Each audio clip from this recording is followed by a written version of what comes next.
We're expecting a base game update for The Sims 4 today, and in this video, we're gonna check it out and then go over everything that is new. And we've actually known about this update for a couple of months now because they first teased it way back in June on the roadmap, and I feel like it's kind of rare for them to tease small updates that far in advance. But on June 5th, they posted this announcing a free base game update on August 19th, and they mentioned that new skin customization options would be coming in this update, but we haven't heard anything else about it until today. And I know I have a tendency to imply that every Sims update is a big update, but that's just because anytime we get free stuff, it feels like a big deal to me. But with this one, all of the signs are pointing to it actually being a pretty big update. The other thing we know about going into this is the ailment tuning. They posted this little dev diary sort of explaining their intentions behind ailments and what they're doing to make them less bad. So I'll link this full thing down below in case you want to read it. But basically, after Enchanted by Nature came out, the whole community was kind of like, okay, maybe this ailment thing is a little bit too much. Personally, my Sims were getting ailments almost every single day, and I just don't think that's really how they intended for it to work. Or at least I don't think it's how it should have been intended for it to work, because for me, that's just a little bit too much. It's no longer fun when it's happening to me non-stop. If it happens kind of rarely, it feels like a special, interesting occurrence. But if it happens every single day, it's lost all of the appeal. Instead, it's just an annoying thing that you have to deal with. And the reason it was a really big problem is that you couldn't turn ailments off outright. There's kind of a couple different ways your Sims can get ailments. There's a balance feature, and if you become very imbalanced, you instantly get an ailment. You can turn that off. That has always been an option to turn off in settings. But the main one that was affecting me was the ailment spread. And that's obviously like getting an ailment from another contagious Sim, but you can also get them from just like using a public toilet, sending your Sim to work. And even with balance off, I was still getting a lot of ailments because they were mostly coming from the contagious spread. A couple weeks ago, they tuned it to make it a little bit less contagious. And now today, they're adding an option to completely toggle off that ailment spread. So with this new enable ailment spread setting, you can just completely turn off the ailment spread. So there's still not like one ailments on or off setting, because there's still two different ways you can get ailments. But I actually kind of like this better because you can still play with balance and not play with contagion if you want to,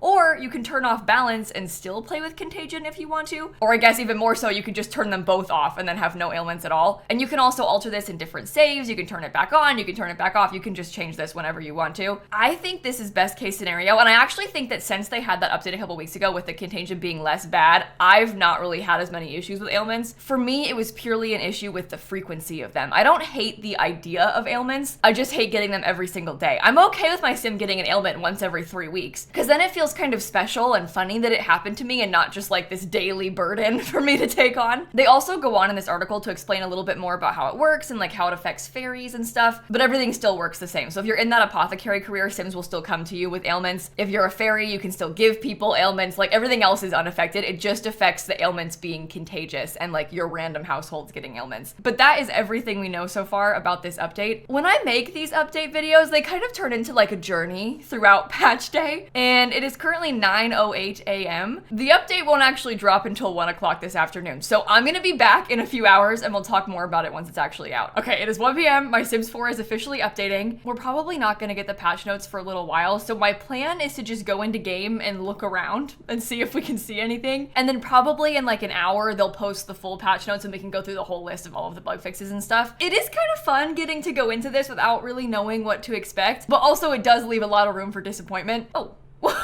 Speaking of disappointment, update failed. The EA app encountered an unknown error. My Sims has failed to update for like weeks, but I'm just gonna not worry about that. And I'm gonna play The Sims 4. Claim your throne. What? Oh my god, it's giving me a full screen pop-up about the event. I did the event already. They did disable mods, which is interesting. When there are little baby updates, like just mini bug fix updates, sometimes they don't. So this means that it's probably big. I think we'll start in cast because they had mentioned that stuff about skin tones. Oh, there's new freckles. Oh, I really like that. You know, I've been very frustrated by the freckle options in the base game for a long time. I think we got some pretty good ones in Growing Together, but we haven't really gotten new freckles in ages. These are the only ones that we've ever had in the base game, just these two. So now we have this. Oh, look, there's more skin details in the base game. This is new. This one is new as well. Oh, wow. There's lots of different swatches. I wonder if there's any full body ones then. Because before, again, the only full body freckles we had are from Growing Together. These are new. Oh, and they're actually full body ones. They go all the way down her legs. Oh my gosh. I am really excited about that as an update. We also had a couple mole options from growing together. It looks like maybe those are still the only, no,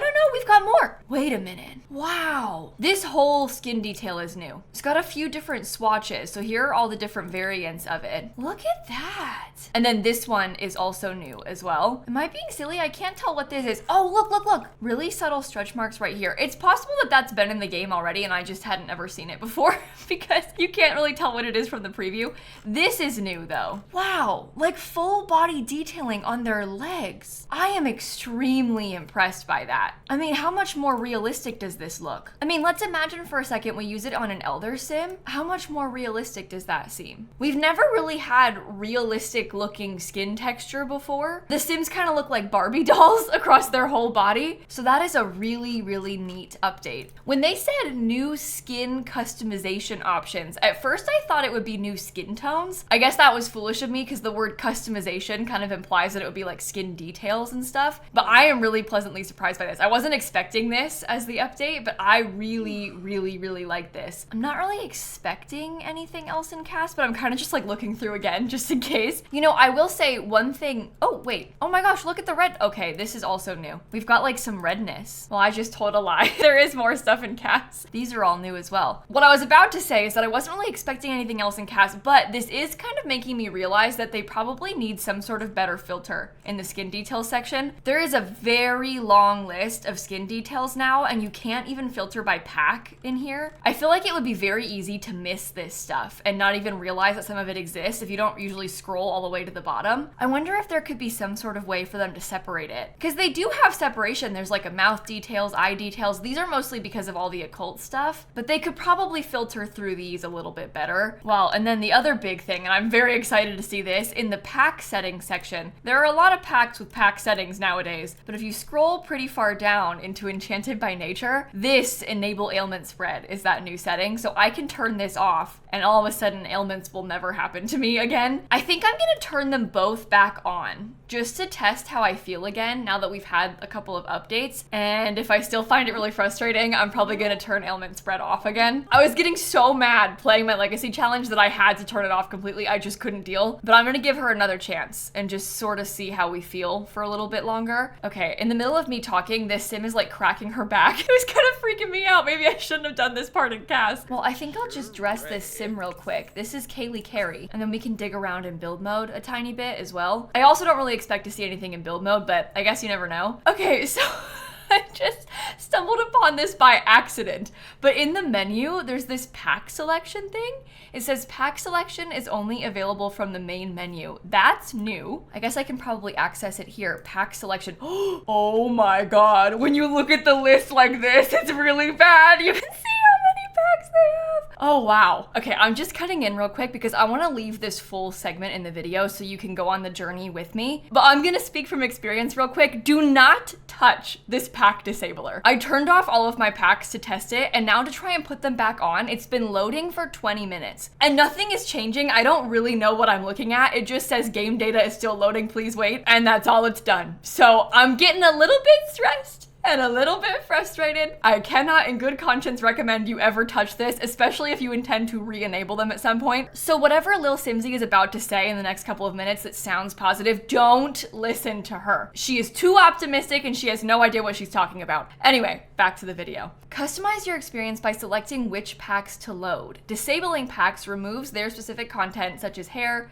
clothing, objects, and gameplay functions from saved games. We recommend only disabling packs when starting a new saved game to avoid any unintended loss of content in progress. Keep in mind the confirmation process may take longer as more packs are selected. Oh my God. So there's a pack selector feature in game. So you can choose to not play with certain things if you want to. Oh my God. I think people are gonna be kind of mad about this. I don't actually think that this is a bad thing to exist, but you have to admit that it kind of seems bad that it even has to exist. It also kind of feels bad looking at this big giant list. It's just so long. wrong. Okay, I'm gonna kind of guess why I think they made this, and then I'll talk about why I think I like it. The Sims 3 has a pack selection tool like this, and it's honestly kind of necessary. At this point in The Sims 3's life, you can't really run all of the packs at once. At least most people can't really run all the packs at once. I still do, and then I get kind of frustrated about it running bad. The intention with this existing, I assume, is that if your computer is struggling to run all of the packs at once, you could turn some of them off. Most people will probably not need to do this. Some people might. It's bad if you can't run all of the packs that you've bought, especially because these expansion packs are $40 each. But I also don't think that giving people the option is bad, especially because it's not like intrusive. It's not trying to force you to do it. You sort of have to look for it to find the option. And there actually is a pretty good chunk of Sims players that are kind of frustrated with some of the packs that they've bought, and they might want to disable a couple of those packs. There are a lot of people that are really disappointed in Bust the Dust and intentionally avoid playing with Bust the Dust. I can see a lot of people using this to just turn it off completely. And I also think the same thing could go for Journey to Batu. It's not as bad anymore because you don't get as many phone calls about it, but back in the day when you would get a daily phone call inviting you to go on a trip to space, that was a little bit frustrating. And who knows, maybe you like really hate wedding stories and you want to turn off wedding stories. Maybe Love Struck has been frustrating you with the relationship decay and you want to turn that off. So there are some reasons that people might want to undo a pack that they have purchased, and maybe it's only just for like a certain save you don't want to use that pack. I could see this being a nice tool for that. For me,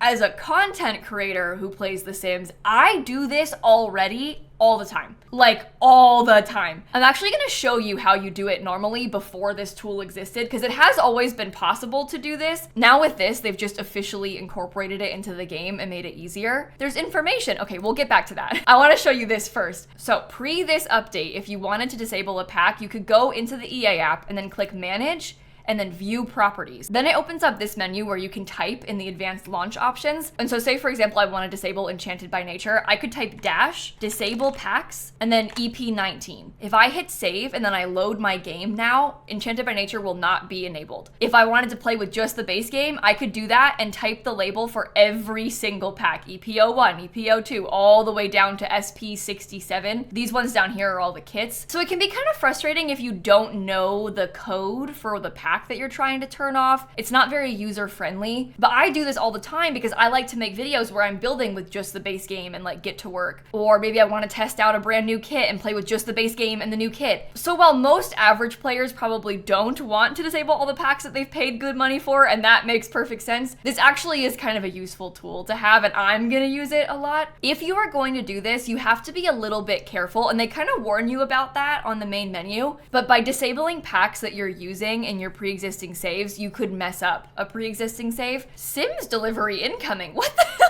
What's going on? Okay, well, no, we'll restart in a minute. But just as an example, say you're playing with a vampire in one save. If you disable vampires and then try to load that save, you might corrupt the save by accident. And that's an extreme example, but like maybe say you've used a bunch of Discover University clothes on your sim. If you disable that pack and then reload that save, your sim's gonna be naked. Brightchester won't exist in that save anymore. So if you're gonna do this, make sure you're not loading into any of your pre-existing saves. Like if I deselect all the packs and then press confirm, I might corrupt my save files, right? So you have to be really careful. That's okay. Well, hopefully it's okay. I just tested it, so maybe I shouldn't have done that. I do this a lot. I just don't normally do it this way. So I feel confident about it. I just, this is a sort of new method for me. I wonder how long it's gonna take to load when I do this. Oh, not too bad. And I have to restart. Oh, I don't like this. You know what? I'd rather do it the old way. This is way more annoying. I think I'll probably continue doing it the old way. I kind of take back everything I said. It's quicker and easier for me to do it the old way, although I can see how for maybe most players, this is more user-friendly. Okay, well now I just reloaded the game with all of the packs disabled. So if I click load game, it's gonna warn me with all of my saves like, hey, you probably don't want to open this save because it requires all of these packs, but I can make a new save and this save will be safe to open because this save is only the base game. So now if I look in cast, I don't have any of the other packs enabled and I can't access them. So maybe you want to do a base game build because you like to make builds for the gallery and you want to share stuff that people can download more easily. This could be a cool option for you to do that and then test out just the base game. But again, most players probably don't have much of a need for this. This is a very specific tool. It's for the folks who hate a certain pack and want to turn it off, some folks who can't load all of the packs, and then also maybe if you wanted to create something with limited packs. If you do use this though, just be very careful to make sure that you're re-enabling them before going back and opening a different save. Because for example, I would never open my legacy save right now with all of my packs turned off. That would be a disaster. I would ruin my legacy challenge if I did that. And I haven't backed it up since March. That's a good reminder. I'm gonna make a copy of that now. I'm gonna re-enable all my packs first though. Oh, look, game data is still loading. Oh, how long is it gonna take to put them back on? I don't recommend this. Do it the old way. Do it the old way. I'm gonna link James Turner's website. He's got a fantastic tutorial. I'll put that down below. Most people should never use this. This is not a pleasant experience. It has taken multiple minutes and it's still loading. They did warn me. It said that the confirmation process may take longer as more packs are selected, and I got a lot of packs selected. I didn't think it was gonna take this long. Seriously, I take back everything I said. This is actually not useful to me in the slightest, and I'm probably never ever gonna do this again. I don't understand why it takes so long to do it this way, but it's so quick when I did it inside of the EA app. In what world is the EA app better at anything? Like, how is that even possible? Well, while it's loading, we do have this blog post talking about the skin detail update. So I kind of want to go through this and read about all the things they've changed. So it says that with this update, their main focus was to add age and also body mass representation to the game. This team member Tracy's favorite detail is the body wrinkles. They like the knees and the belly buttons. And I agree, it really is a beautiful detail. It makes it look so much more realistic to see your Sims aging naturally like that. Because it is kind of jarring to have that Barbie type skin texture that all of the Sims have. It's not realistic in the slightest. So they've added new wrinkles and age spots to create a Sim, which we saw a few of. There's more mouth wrinkles, more eye bags, there's age and dark spots for the cheeks and the forehead. I might have missed a couple of the additional wrinkles, so we'll have to go back and look again. We also saw the upper and lower body wrinkles, and they've got them available with or without age spots and in multiple densities. They did expand their stretch mark option, so there's new additions for both the upper and lower body, and they match the stretch marks that we got in 2023. It's just more selection of them. We saw all the new freckle options for your Sim's face and their whole body. I am so glad we finally have more body freckles. As a person who is covered in freckles and moles, it's cool to have more of that in The Sims, especially because the base game had none. I really was mad about Growing Together adding those freckles and then having them be only in Growing Together. I think that those Growing Together freckles and the moles should be in the base game. I think they should pull them so that everybody can have them. I really don't like the idea of skin details being locked behind paywalls. It's one thing when it's like a werewolf bite scar or like something very specific like that, but when it's something like a freckle or a birthmark, I just don't know if we should be making people pay separately for that. So it is nice to have more in the base game, but I also still think that more could probably be done about that. And then of course we also have the rosacea that we saw, and we've got 3 new options with different levels of redness and irritation. They have a little FAQ here at the end, but just for the record, the game data is still loading.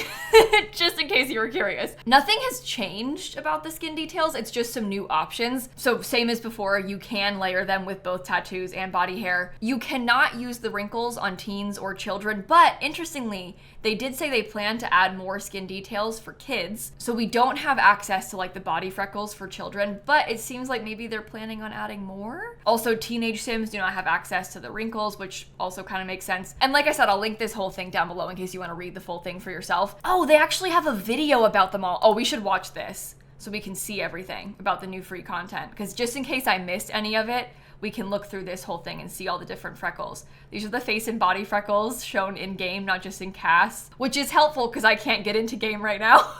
So I appreciate them showing us a video. We have new eye bags and new mouth wrinkles, which we had a couple of before, but now we have more options for. There's some additional dark spots that they've added in a few different places on your Sim's face. Here's kind of an example of it. We also have the age spots and full body wrinkles that we were looking at. I love seeing them in game. It's cute to watch them dance like this. Oh, it looks so much better. Seriously, what a difference this is. And then this is that rosacea, so we can see what it looks like in game on some different Sims. Plus we have some new additional stretch marks here, looking similar to the old ones, but just in more places. Wow, this is a really, really nice update. I really appreciate them doing this. I mean, anytime we get anything for additional representation, it's always a good thing, but it's fun when it's sort of a surprise, and it's like a pleasant surprise that we weren't really expecting to get. They've pretty consistently been adding more skin details in updates for the past couple of years. We got the vitiligo update last year, and now we have more of this. So I'm kind of curious to hear what your thoughts are on this in the comments down below. I would go back into cast so I could show you again, but my game data is still loading, so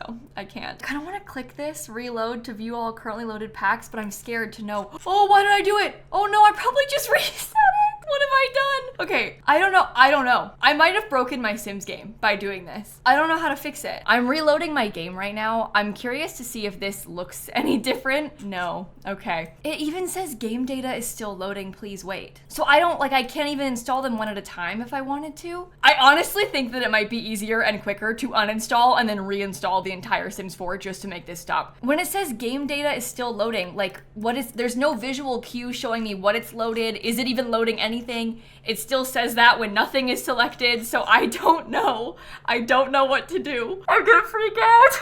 What if I broke my Sim? I was just trying to test out how it worked for the update. I'm glad that it happened to me and not you. In a way, that is better, because now you know that you shouldn't touch this. I think next option, I'm gonna try and hit repair game and see if that does anything. This button, repair, I'm gonna let this run, and then I'm gonna DM somebody at EA and see if they've got any advice. So right now it's going through and it says it's repairing every single pack, so we're gonna be here for a while too, but I'll let you know how it goes. Oh good, the patch notes are live. I guess we can look through them while we wait. I don't even want to read the patch notes. I'm like so stressed about this. I don't even want to see this. I don't even care what it has to say. I will link it down below so you can read the full thing yourself. We know about the skin details. We know about the pack selection. Pack selection is a new feature allowing you to customize your experience when starting a new save based on the stories you want to tell and the experiences you want to build. That's a nice way of putting it. This helps free up resources on your PC, Mac, or consoles without needing to uninstall packs you don't currently use. Okay, there's an FAQ and a technical issues page. Oh, step-by-step guide. Okay, this wasn't out until 4 minutes ago. It just says loading times may vary based on the number of packs selected. All of this is just giving you advice about how you shouldn't do this if you want to play with other packs, and like warning you about disabling them affecting your saves. It's all talking about missing save content. What about if I can't get the packs to re-enable? That's what I want to know. And then this one is just a thread for feedback. I don't know if what I'm experiencing is a glitch or if it just actually takes this long. That's what I'm trying to figure out, and there's not really information about it yet. Game ownership disabled or deleted. We've paused the download because you don't own this title. Oh, I'm gonna freak out. Okay, so the person at EA said that I could try to restart my computer. I'm gonna test that next. We'll see how that goes. Oh my god, I have a fix. Okay, I'm so relieved right now. I'm gonna show you how I did it. So just in case this happens to you, you will be able to fix it yourself. This file, this user setting file, delete it, and then do that repair game option that I showed you earlier. Deleting the user settings file fixed it. For some reason, a fresh reinstall did not, but this did. I have access to my packs again. I fully thought I was gonna be completely broken forever. I was like, I'm gonna have to wait for a patch. Like, I don't know how I'm gonna get around this. I'm a little bit confused why a fresh reinstall did not fix it. The only thing is that now it has reset all of my settings and the neighbors are mowing their lawn. That's how long I've been doing this for. I'm really sorry about the noise. I just want to get this video out as fast as possible. But you can see I've got the packs selected and I don't have to do this weird confirming to reload the packs. The ones that are grayed out is because I did not reinstall those yet. I only reinstalled like half the packs. Well, actually less than half the packs. I only reinstalled some of the packs because I was trying to get in so I could test it as fast as possible. But you can see when I go to make a new game, I can access all of my clothing in CAS again. Okay, we are so back. Everything is fine. I even have luxury party stuff again. My point still stands. Do not touch that pack selector tool. I feel like I should clarify the reason this happened to me is not because the update is broken. It's not the update as a whole. It's the pack selection specifically that's having an issue. The only reason this happened is because I disabled all of my packs myself. If I had not done that, we wouldn't have had this problem. If for some reason this happens to you, try deleting that user settings file and then repairing your game. I honestly feel kind of sick to my stomach, but at least it is fixed. And I should acknowledge I was only able to fix this because I was DMing the Sims team and they were like trying to help me fix it behind the scenes. They really need to post about this and like warn people. They're probably gonna have to do an update to fix it still, but I'm glad I could fix it and also get word to you about how to fix it. So I think on that note, I'm gonna end this video right here. This did not really go how I expected expected it would. And I'm sorry to like put a damper on the fun new skin details that we got. That part of the update is really solid. It's just this pack selector that you probably should try to avoid. I am never touching that again. Even if they fix it, I am never touching that again. I do not trust it. I don't want anything to do with it. I'm gonna stick to my tried and true method of using the game property setting. That was horrible. But anyway, thank you for watching. I'm gonna have some things linked down below, like the patch notes and that blog post, but also James Turner's website that'll teach you how to safely disable packs. I'll put that down below too. And with that, I'm gonna wrap it up right here and I will catch you all tomorrow. Okay? Bye everybody. Oh my god, I even recorded an outro where I didn't have a fix, but at the very last second, I got that DM telling me to delete that file and it fixed it. I am so relieved. I was like, what am I gonna do? I have no packs, I can't play my saves. This was a nightmare.